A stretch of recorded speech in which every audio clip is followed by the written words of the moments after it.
All right, so I got this old 12 valve. It's an AFC, and I'm starting to tear it apart. And I realized it might be worth just making a video to talk about, some interesting things about it, some misconceptions about it as well, and how they run. Um, so first of all, the 12 valve is a pretty cool motor, but it kind of has what I think is like a self-defeating reputation.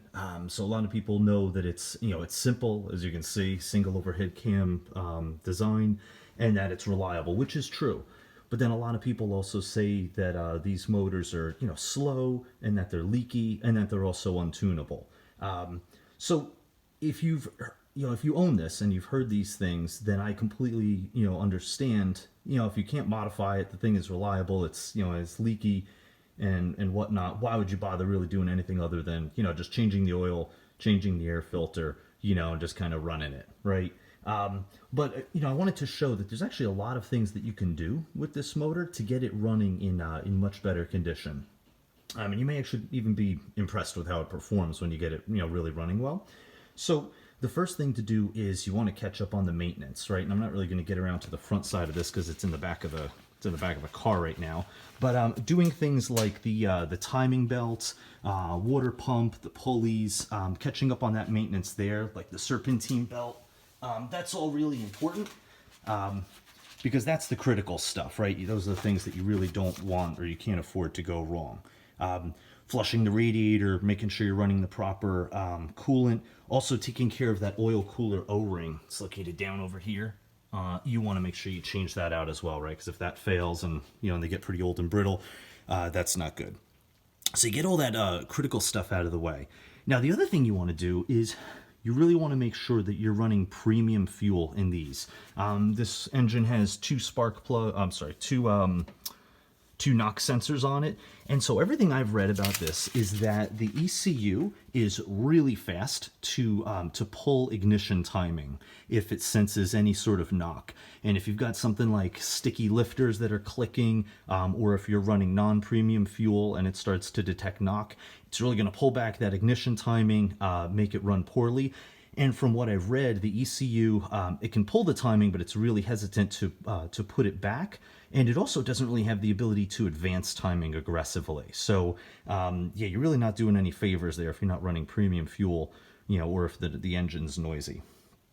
So then what I wanted to talk about was, once you get all that critical stuff out of the way, timing belt, water pump, all that, then what I really recommend, and what I've seen with these motors, is focusing on then like the intake and the top side of the engine. So I'm going to move over to that because that's where a lot of your running and idling kind of conditions it can be improved a lot. So I kind of set up the what the top side of the engine looks like over here, and I'm going to point out a few areas where the 12 valve has some known issues. So first, you've got the all of the vacuum lines here. So I've got this set up kind of backwards from what you would see looking at it in the car, but it's just because it's easier to show you a few things. So all of these vacuum lines are important. They're doing a couple of things. They are running the EGR valve, and they're also running the secondary runner actuator valve. Secondary runner valve is this little thing right here. The EGR, I have it sitting on the motor, but that goes into this port, and I'll talk a little bit more about that in a minute. But these vacuum lines are really important. One also goes to the fuel pressure regulator. Those are important because if they're leaking and you're not getting like about 20 or 21 inches of vacuum at idle, then it's really just doing the motor a disservice, right? It's going to have kind of poor like off idle response or poor throttle response, is what I've noticed. I also had a leaky fuel injector O-ring that was really making my throttle response just a little more laggy. These motors really like to have a good tight vacuum system on them because it does do a few things for you.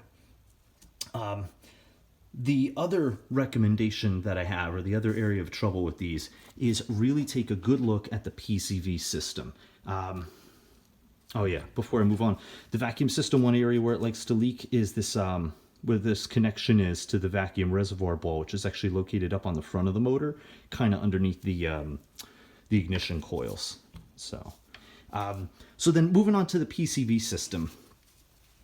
The PCV system on these, it has a couple of really small ports in it, and it can clog easily, especially in this area over here. There's these small ports in the side of the throttle body here, and then also as you go into the intake plenum here, which I'm going to take off in a second. There's also these hoses that run from the valve covers up to the intake plenum.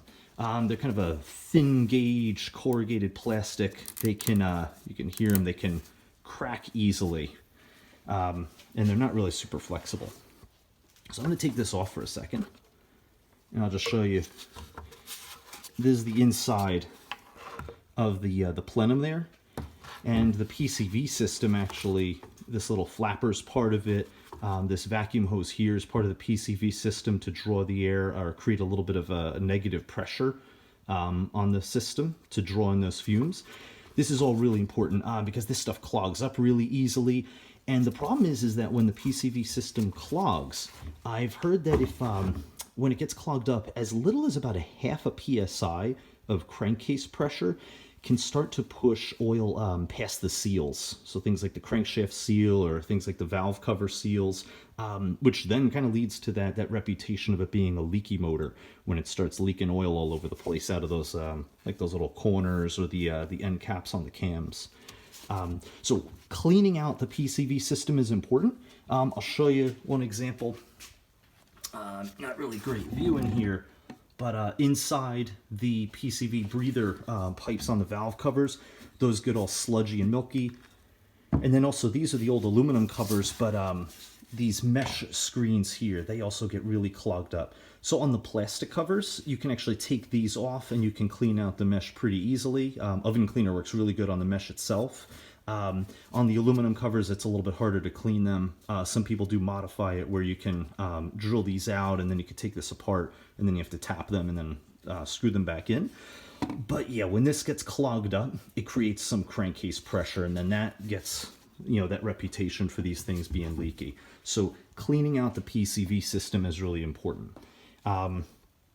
Let's see. The other things are, oh yeah, when it gets clogged up, it can also blow out these hoses, right? If you start getting pressure in them, it can blow these old hoses out. They're already kind of old and brittle as it is. If these hoses break or crack, you know, which is pretty typical, that's going to start letting unmetered air into right in front of the throttle body. So it's not like it's going to raise your idle, but if unmetered air is coming in through these hoses and it hasn't gone through the MAF, then that's also going to, you know, create some small running issues. So I'll move that out of the way. The throttle body itself has a couple little ports on it, little one on the side there for the PCV system. There's also this one here that goes over, I believe it's to the evaporative canister. I don't know if that causes too much trouble. And then I have it removed right now, but there is the idle stabilizer valve goes over here. And these are kind of close to the PCV system, and so I don't know if there's too many problems with these, but if they do get clogged up, you can take this plate off, and I've heard people have successfully cleaned these out. So if your idle fluctuates a bit, that could be a culprit as well. And then I'm going to see if I can get this throttle body off real quick. The other thing is, so aside from the PCV and the vacuum hoses that we talked about, just bear with me. The other thing to really look for, or something that'll throw codes, is that EGR valve. So the EGR valve, it's over here on the motor. It's hanging out right here, but that bolts up to the intake right here.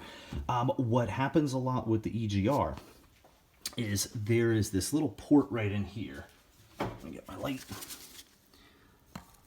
That little opening right there goes down underneath here and then over to the EGR valve, and you can see just how clogged up that is. So what happens is when that gets clogged up and the EGR valve basically tries to open up, or when it does open it up and it gets the signal to open, the exhaust gases basically can't work their way through that little runner here because it gets all clogged up. That'll end up throwing you a code, usually comes up as like EGR insufficient flow or something like that. And the reason why that happens is because there's this little temperature sensor all the way at the end of this runner here. And if that's all clogged up, the temperature sensor never senses the heat difference, and so it'll trigger that code. So The nice thing is that this EGR port is pretty easy to clean out. It's a lot easier if you do it with the manifold off of the car, because then you can really get in there, you can clean it out, polish it out, and that should get those codes cleared. We talked about the ISV, we talked about the PCV. The one other thing that I would really mention that's important for getting these engines running well is to do all this work. I find that pulling the intake manifold off, like you see it here, it just makes it so much easier to do all of that work.